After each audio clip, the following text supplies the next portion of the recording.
मुश्किलों का कुछ इस कदर सामना करो ताकि जीते तो भी इतिहास बन जाए और हारे तो भी इतिहास बन जाए। Hello and good morning everyone, आप सभी लोगों का मैं स्वागत करता हूं स्टडी ग्लव्स के ऊपर। और 2 मई के बहुत ही बेहतरीन करंट अफेयर में लेके आया हूं। मैं हूं आपका दोस्त दीपक। तो चलिए शुरू करते हैं अंतर्राष्ट्रीय और राष्ट्रीय खबरों के साथ। चीनी प्रधानमंत्री ने मोदी को पत्र लिखकर की मदद की पेशकश। चीन का रुख हम लोग समझ नहीं पा रहे हैं कि चीन करना क्या चाहता है। एक तरफ उसने 1962 में भारत को जख्म दिए थे और अब वो मदद की पेशकश कर रहा है। कहीं ना कहीं कोरोना वायरस के तार जो है वो चीन के साथ जुड़े हुए हैं, लेकिन फिर भी चीन भारत के लिए मदद जो है उसकी पेशकश कर रहा है। तो अगला निर्णय जो है वो प्रधानमंत्री मोदी का होगा। एंटोनियो गुटेरस बोले, भारत की मदद के लिए तैयार है संयुक्त राष्ट्र। यूनाइटेड नेशंस ने यह कहा है कि वो भारत की मदद के लिए तैयार रहेगा। एंटोनियो गुटेरस का संबंध पुर्तगाल से है और जो भी संभव प्रयास होगी वो यूनाइटेड नेशंस करेगा। अलकायदा का ऐलान, तालिबान के साथ फिर अफगानिस्तान में लौटेंगे। अभी हाल ही में आपको पता होगा कि यूएसए ने मूव आउट किया है अफगानिस्तान से और अलकायदा तालिबान के साथ मिलकर वापस से अफगानिस्तान के अंदर लौट सकता है। राजनीतिक पटल के ऊपर काफी सारी संभावनाएं जो हैं वो अब बनती नजर आ रही हैं अफगानिस्तान के अंदर। पुर्तगाल में दुनिया का सबसे लंबा पैदल यात्री पुल निर्मित किया गया। पुर्तगाल जिसकी राजधानी है लिस्बन, यहां पर 516 मीटर का सबसे लंबा पैदल यात्री पुल जो है वो निर्मित किया गया है। दिल्ली सरकार जीवन के अधिकार की रक्षा करने में नाकाम, ये कहा है दिल्ली हाईकोर्ट ने। आर्टिकल 21 मतलब दैहिक स्वतंत्रता की बात करता है अनुच्छेद 21। स्वास्थ्य सुविधाएं मुहैया न कराने के कारण दिल्ली हाईकोर्ट ने यह कहा है कि वो जीवन की रक्षा करने में नाकामयाब रहा है। अगले हफ्ते आ सकता है कोरोना संक्रमण का पीक। कोरोना संक्रमण अभी हाल ही में भारत दूसरी सेकंड वेव जो है इससे जूझ रहा है। काफी केसेस भारत के अंदर बढ़ रहे हैं। अब जो है अगले हफ्ते इसका पीक आ सकता है। नहीं रहे पूर्व अटॉर्नी जनरल सोली सोराब जी, कोरोना से थे संक्रमित। सोली सोराब जी बहुत ही बेहतरीन इन्होंने काम किया और अटॉर्नी जनरल जो है उनकी नियुक्ति अनुच्छेद 76 के तहत की जाती है। तो अब ये जो है ये नहीं रहे हैं, इनका देहांत हो चुका है। भारतीय नौसेना ने राष्ट्रीय मिशन ऑक्सीजन एक्सप्रेस को गति प्रदान करने के लिए चलाया ऑपरेशन समुद्र सेतु 2। भारत में ऑक्सीजन की कमी चल रही है और इसी के लिए ऑपरेशन समुद्र सेतु 2 चलाया गया है भारतीय नौसेना के द्वारा, जिसके तहत INS Jalashwa, INS Airavat, INS Kolkata और आईएनएस तलवार जो है वो काम करेंगे। सूर्य के रहस्यों से जल्द पर्दा उठाएंगे विज्ञानी। हाल ही में आपको पता होगा कि आदित्य L1 जो कि भारत का पहला सूर्य के लिए मिशन है 2022 में भारत लॉन्च करने जा रहा है। लेकिन इसके लिए एक ऑब्जर्वेटरी स्थापित की गई है उत्तराखंड के अंदर, जो कि आदित्य L1 से दिए गए संकेतों को पहचानेगी और उससे अब सूर्य के रहस्य के पर्दे उठेंगे। भारतीय वैज्ञानिकों के द्वारा खोजी गई सोयाबीन की नई किस्म MACS 1407 नई किस्म खोजी गई है। इसका अर्थ ये होगा कि इसमें पैदावार की क्षमता ज्यादा होगी, लेकिन उत्तर पूर्वी राज्य जो हैं वो इसके लिए उपयुक्त रहेंगे। तो चलिए स्टडी ग्लव्स पे आप सभी लोगों का स्वागत है, लेकिन आपकी रेस्पॉन्सिबिलिटी है कि आप इस चैनल को लाइक करें, शेयर करें और सब्सक्राइब करना तो बनता ही है। यहाँ पर टैगलाइन हमारी है कि नॉलेज इज पावर। ज्ञान जो है वो आपको कहीं भी पहुंचा सकता है। तो चलिए शुरू करते हैं पहले एमसीक्यू के साथ। हाल ही में भारतीय नौसेना के द्वारा ऑक्सीजन क्रायोजेनिक कंटेनर व चिकित्सा उपकरण लाने के लिए कौन सा ऑपरेशन चलाया गया है? तो आपके पास में 4 ऑप्शन हैं। यहां पर बी ऑप्शन जो है वो करेक्ट होगा। ऑपरेशन समुद्र सेतु 2 जो है वो अभी चलाया गया है। याद रखिए, मैं आपको कुछ बताता हूं। यहां पर आईएनएस कोलकाता, 2 नाम आप लोग याद रखिए। एक तो है आईएनएस कोलकाता और दूसरा है आईएनएस तलवार। इन दोनों को रवाना किया गया है कहां पर? बहरीन में। इन दोनों को रवाना किया गया है बहरीन में, जबकि आईएनएस जलाश्व रवाना किया गया है बैंकॉक और आईएनएस ऐरावत इसे रवाना किया गया है सिंगापुर में। ये वहां से क्या लेकर आएंगे? ये वहां से लेके आएंगे ऑक्सीजन क्रायोजेनिक कंटेनर। ये एक ऐसा कंटेनर है जो कि लिक्विड ऑक्सीजन को कंटेन करता है ताकि वो बाहरी वातावरण के संपर्क में ना आए।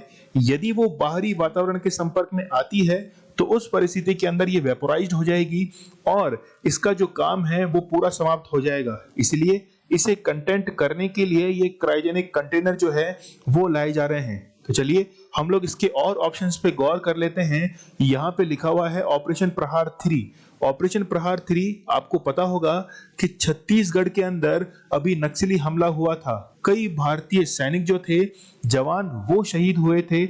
इसीलिए छत्तीसगढ़ में नक्सलियों को समाप्त करने के लिए, उनका सफाया करने के लिए जो ऑपरेशन चलाया गया वो था ऑपरेशन प्रहार 3। ऑपरेशन मेघदूत भी यहाँ लिखा हुआ है। आपको पता होगा कि सियाचिन ग्लेशियर के अंदर जो भी कार्यवाही की जा रही है वो ऑपरेशन मेघदूत के तहत की जा रही है।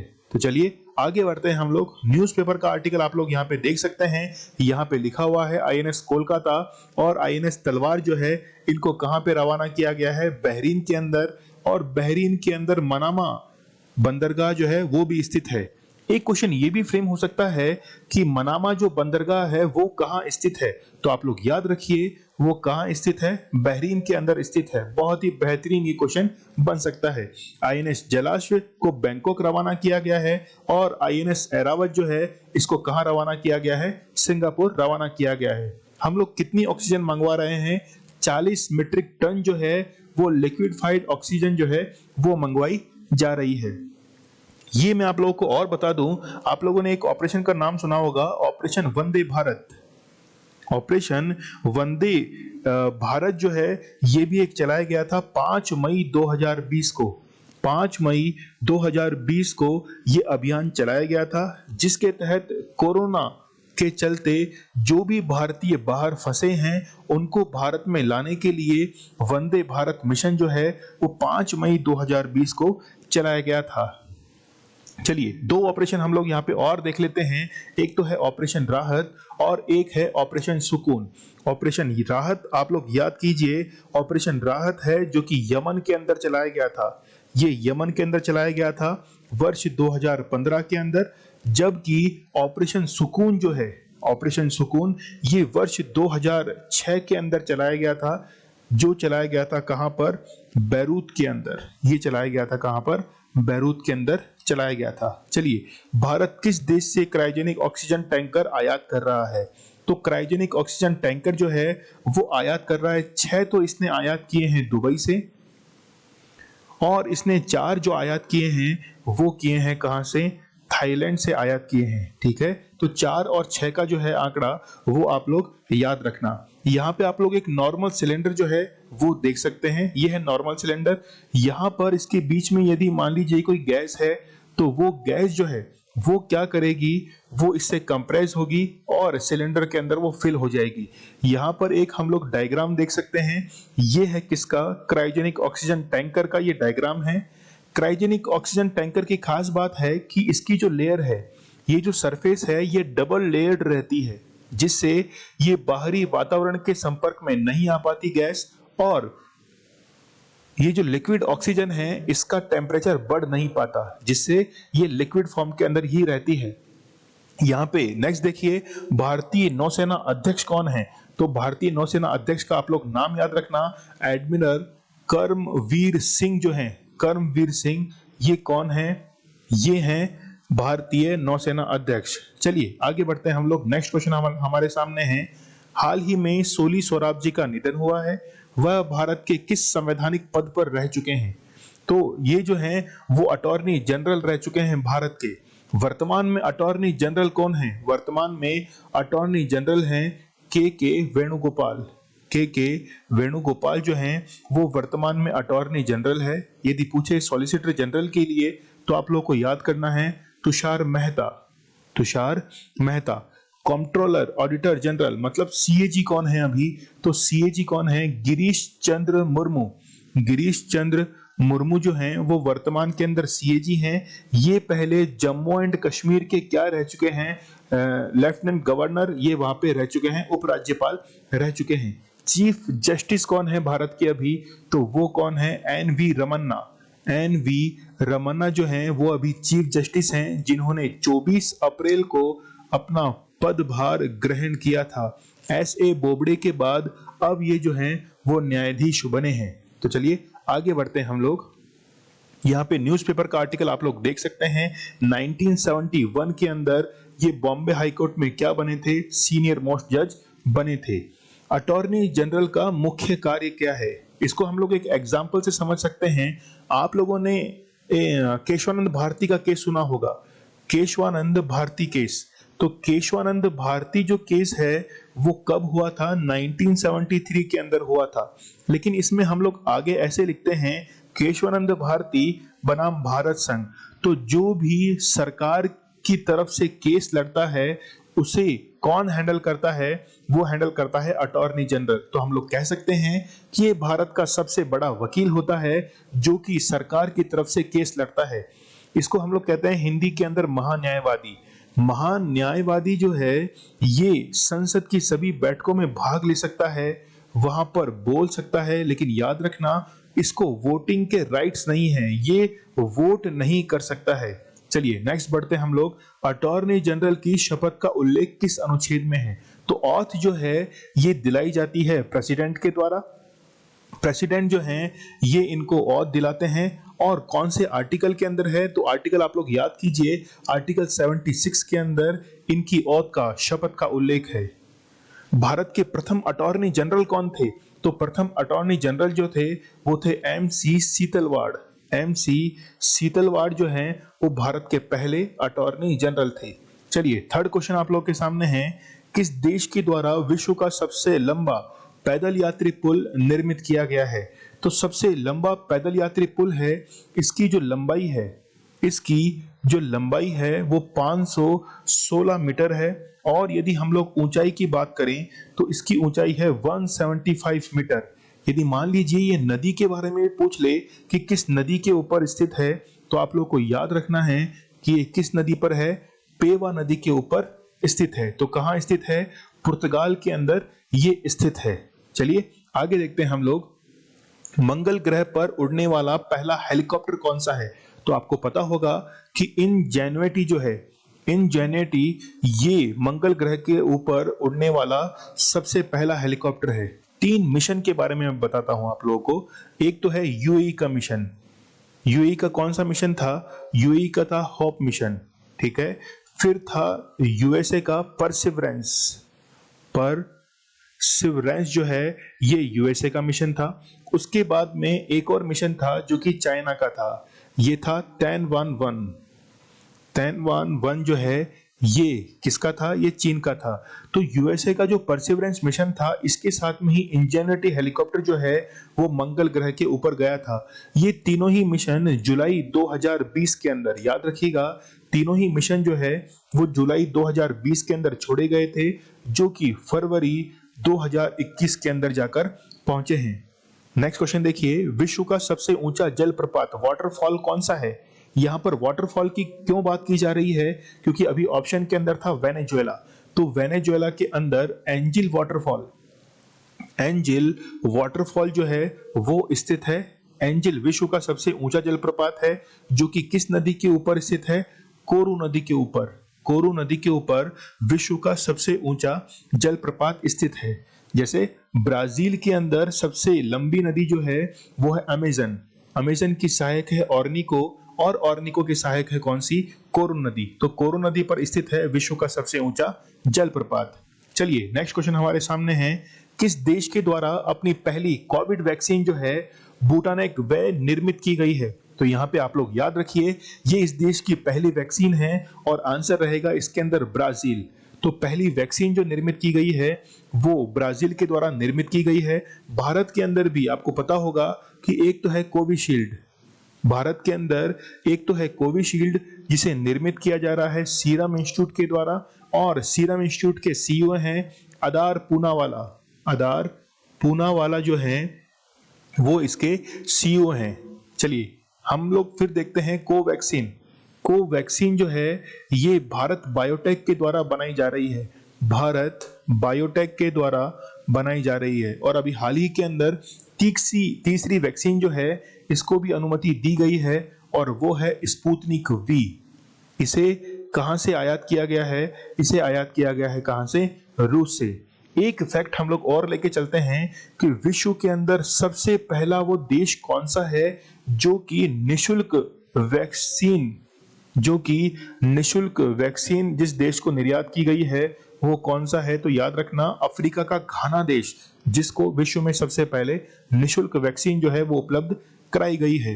ब्राजील के घास के मैदानों को क्या कहा जाता है? ब्राजील के घास के मैदानों को पंपास कैंपोस ये कहा जाता है। ठीक है, याद रखिएगा, पंपास और कैंपोस। यहां पर एक वर्षा वन जो है वो सेल्वास में स्थित है। इसे हम लोग कहते हैं पृथ्वी के फेफड़े, इसे कहते हैं lungs of earth.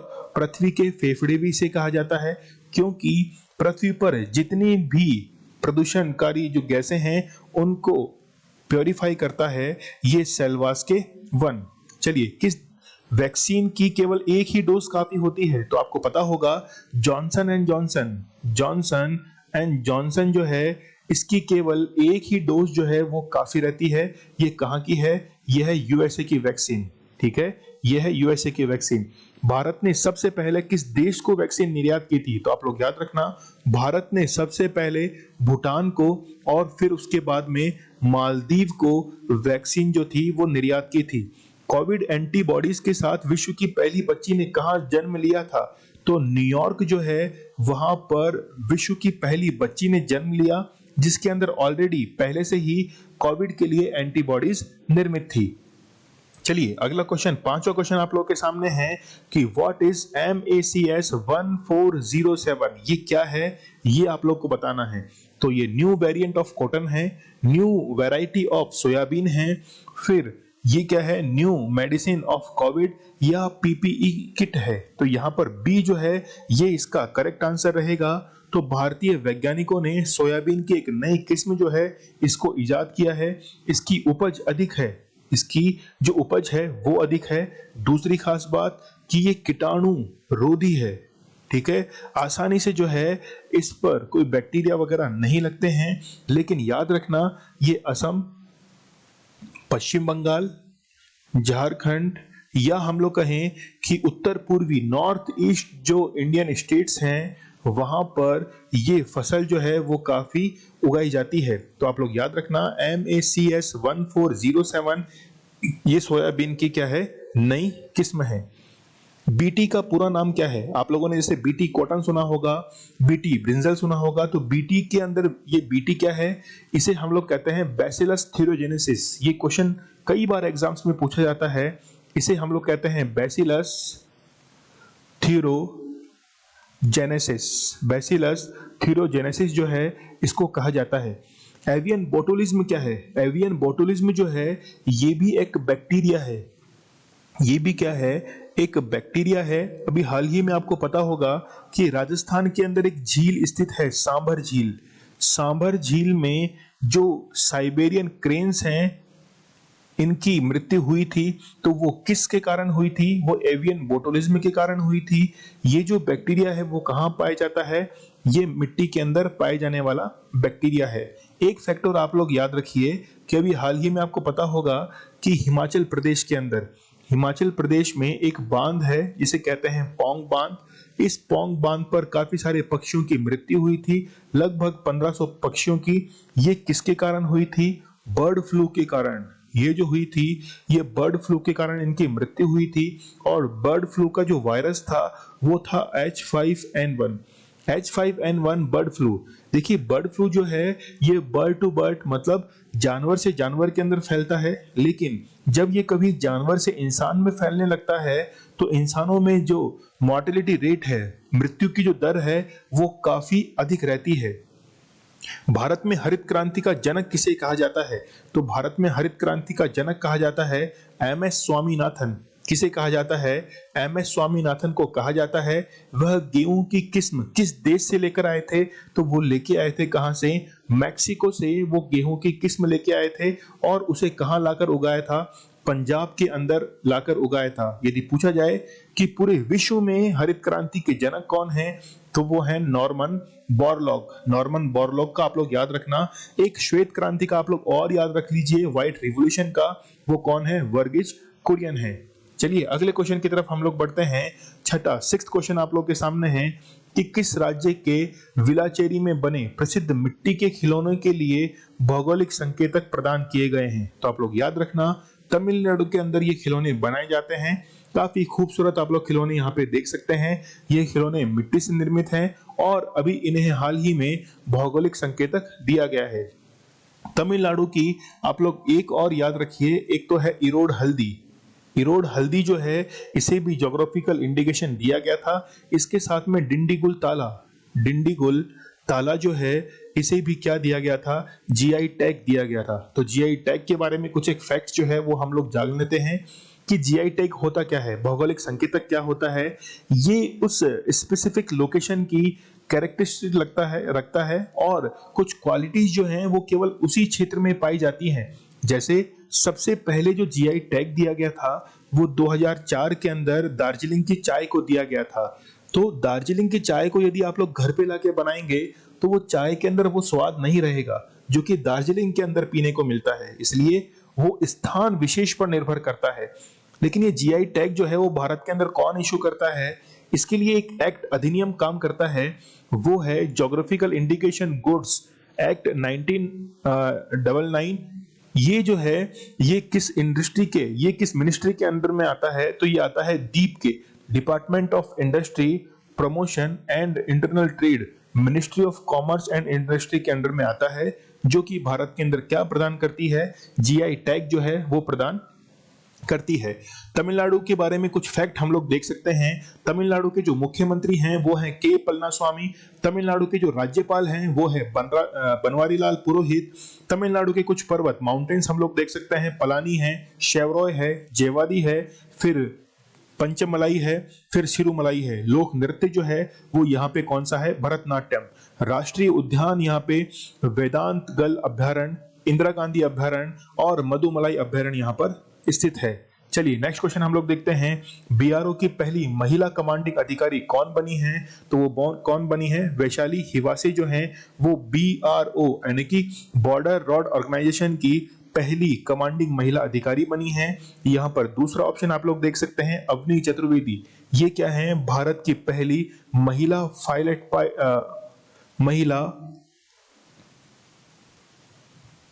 Fighter pilot जो हैं वो कौन बनी है? अवनी चतुर्वेदी। ये नेत्रा कमानन, ये तो नाम आप लोगों ने सुना होगा।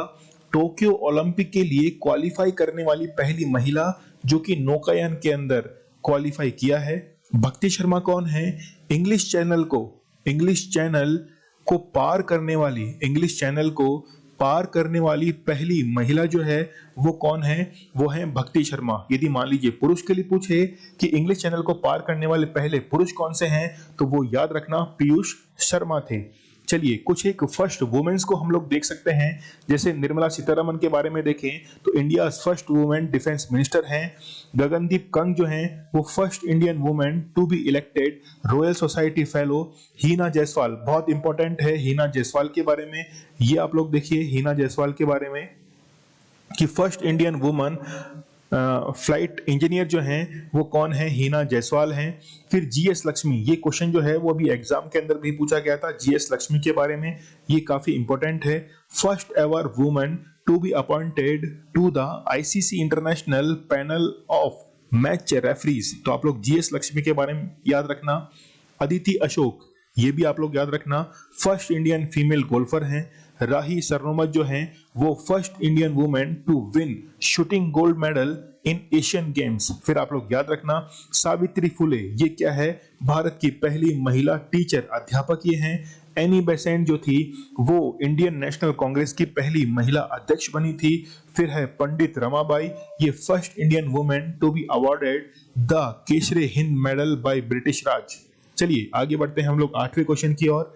बजाज ऑटो कंपनी के नए अध्यक्ष कौन बने हैं? तो ये कौन बने हैं? नीरज बजाज जो हैं वो अभी बजाज ऑटो कंपनी के नए अध्यक्ष बने हैं। बात करें हम लोग तरुण बजाज की, तो ये कौन है? ये है रेवेन्यू सेक्रेटरी, ये है राजस्व सचिव जो हैं वो कौन है?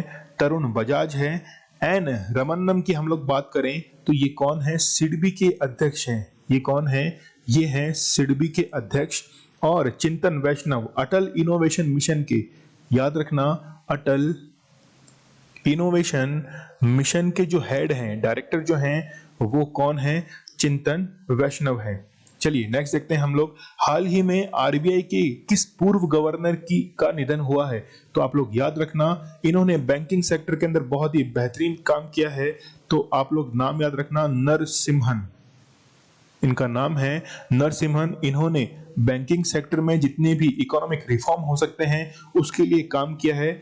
नरसिम्हन समिति का भी आप लोगों ने नाम सुना होगा। फिर देखिए, वरुण युद्ध अभ्यास किन देशों के बीच किया जाता है? तो आप लोग याद रखिए, एक तो भारत है, फिर एक है फ्रांस, और फिर एक है यूएई। ठीक है, फिर एक है यूएई। तो आप लोग इन तीनों देशों के नाम याद रखना। यूएई ने पहली बार इसके अंदर पार्टिसिपेट किया है, वरुण युद्ध अभ्यास के अंदर। और ये कहां हुआ था? ये हुआ था अरब सागर के अंदर। ये हुआ था अरब सागर के अंदर। ठीक है, याद रखना, बहुत ही इंपॉर्टेंट है। वरुण युद्ध अभ्यास हम लोग कब से कर रहे हैं? 1993 से कर रहे हैं, लेकिन भारत और फ्रांस के बीच ये किया जाता है। याद रखना, भारत और फ्रांस वही कंट्री हैं जिन्होंने इंटरनेशनल सोलर अलायंस जो है 2015 में इसकी स्थापना की थी। और इसका हेडक्वार्टर कहाँ है? गुड़गांव के अंदर इसका हेडक्वार्टर है। विश्व का पहला देश कौन सा है जिसने जानवरों के लिए कोरोना वैक्सीन का निर्माण किया है? तो आप लोग याद रखना, रूस वो पहला देश है जिसने जानवरों के लिए वैक्सीन का निर्माण किया है। और इसका नाम क्या है? नाम याद रखना, कार्निवैक कोव, ये नाम है इस वैक्सीन का, जो कि इजाद की गई है किसके लिए? जानवरों के लिए। चलिए 90 क्वेश्चन की तरफ हम लोग बढ़ते हैं। भारत सरकार ने किस द्वीप को जैविक प्रमाण पत्र प्रदान किया है? तो जैविक प्रमाण पत्र जो प्रदान किया गया है वो अंडमान एंड निकोबार को प्रदान किया गया है। यदि इसके अंदर भी कोई द्वीप पूछे कि अंडमान और निकोबार के कौन से द्वीप हैं, तो आप लोग याद रखना, एक तो है कार निकोबार, एक तो है कार निकोबार, और दूसरा है कौन सा? नैनकोवरी द्वीप। नैनकोवरी द्वीप जो है, इन दो द्वीपों को जैविक प्रमाण पत्र दिया गया है भारत सरकार के द्वारा। क्यों दिया गया है? क्योंकि इन दोनों द्वीपों पर बहुत ही बेहतरीन पर्यावरण के क्षेत्र में कार्य किया गया है, इसलिए पुरस्कार दिया गया है। चलिए यहां पर हम लोग डिग्री चैनल्स की बात करें, जैसे 8 डिग्री चैनल की हम लोग बात करें जो कि मालदीव और मिनिकॉय के बीच में स्थित है। 9 डिग्री चैनल जो है वो स्थित है मिनिकॉय और लक्षद्वीप के बीच में। फिर 10 डिग्री चैनल है वो अंडमान और निकोबार के बीच में स्थित है। और 11 डिग्री चैनल जो है वो लक्षद्वीप को ही 2 बराबर भागों में डिवाइड करता है। किसको? लक्षद्वीप को। चलिए 10वां क्वेश्चन आप लोगों के सामने है। भारत की पहली पार्टी कौन सी बनी है जिसने चुनावी बॉन्ड दाता का नाम घोषित किया है? तो आप लोग याद रखना, झारखंड मुक्ति मोर्चा जो है इसने चुनावी बॉन्ड दाता, मतलब चुनाव के अंदर जो खर्च होता है उसका नाम जो है इन्होंने बताया है कि कौन सी कंपनी है। तो आप लोग याद रखना, हिंडाल्को जो कंपनी है उन्होंने फंड किया था झारखंड मुक्ति मोर्चा के लिए, और इसका नाम इन्होंने क्या किया है? उजागर किया है। ये बाकी जो 3 हैं ये भी हमारी नेशनल पार्टीज हैं, राष्ट्रीय जो दल हैं उसका दर्जा प्राप्त है। लेकिन भारत के अंदर कौन कौन सी पार्टी जो हैं उनको दर्जा प्राप्त है? तो आप लोग याद रखना, इंडियन नेशनल कांग्रेस जिसको 1885 के अंदर मिला था, ऑल इंडिया टीएमसी यानी कि तृणमूल कांग्रेस जो है इसको 1998 में मिला था, Bahujan Samaj party 1984, Bharatiya Janata party 1980, communist party of India 1925, national people's party 2013 के अंदर, और सबसे नई पार्टी कौन सी थी? नेशनल पीपल्स पार्टी, वो 2013 के अंदर घोषित की गई थी। फिर है नेशनलिस्ट कांग्रेस पार्टी, और ये कब की गई थी? 1999 के अंदर। चलिए आज हम लोग रिवाइज करते हैं, जो भी हमने 1 मई को करंट अफेयर पढ़ा था उनको हम लोग एक बार जल्दी से रिवाइज कर लेते हैं। सबसे पहले देखिए हाल ही में किस पत्रकार का निधन हुआ जिन्हें वर्ष 2018 में गणेश शंकर विद्यार्थी पुरस्कार से सम्मानित किया गया था। वो है रोहित सरदाना। देश का पहला विश्वविद्यालय कौन सा बना है? कोरोना टीकाकरण के प्रचार की जिम्मेदारी जिसने उठाई थी वो कौन सा था? अटल बिहारी वाजपेयी विश्वविद्यालय जो कि छत्तीसगढ़ के अंदर स्थित है। हाल ही में आयुष मंत्रालय के द्वारा जानकारी दी गई कि आयुष 64 दवा कोरोना के इलाज में संभव है। यह दवा किस रोग के इलाज के लिए बनाई गई थी? तो यह मलेरिया के लिए बनाई गई थी। प्रधानमंत्री के पूर्व प्रधान सचिव नृपेंद्र मिश्रा को किस देश से order of rising sun award से सम्मानित किया गया था? तो ये किया गया है कहां से? जापान से। 24 अप्रैल 2021 को किस ग्राम पंचायत को पंडित दीनदयाल सशक्तिकरण राष्ट्रीय पुरस्कार से सम्मानित किया गया? तो वो है मचाकी कला ग्राम पंचायत जो कि पंजाब के अंदर स्थित है। हाल ही में नील आर्मस्ट्रांग को चांद पर पहुंचाने वाले किस पायलट का निधन हुआ? तो आप लोग याद रखना माइकल कॉलिंस जो है इनका निधन हुआ है। सिप्री के द्वारा जारी रिपोर्ट वैश्विक सैन्य व्यय 2020 में कौन सा देश शीर्ष पे रहा है? तो वो रहा है अमेरिका। और भारत का इसमें कौन सा स्थान है? तीसरा स्थान है। आदित्य L1 सपोर्ट सेल की स्थापना Aryabhatta research institute of observation science में की गई है। ये कहाँ स्थित है? तो ये स्थित है उत्तराखंड के अंदर। भारत के नए वित्त सचिव कौन है? तो वो हैं टीवी सोमनाथन जो हैं वो भारत के क्या हैं? नए वित्त सचिव हैं। द लिविंग माउंटेन ये किताब किसकी है? तो ये है अमिताभ घोष की। ये कल आपसे स्टडी गर्ल्स क्वेश्चन पूछा गया था कि भारत का सबसे बड़ा तैरता सोलर पावर प्लांट जो है वो कहाँ स्थित है?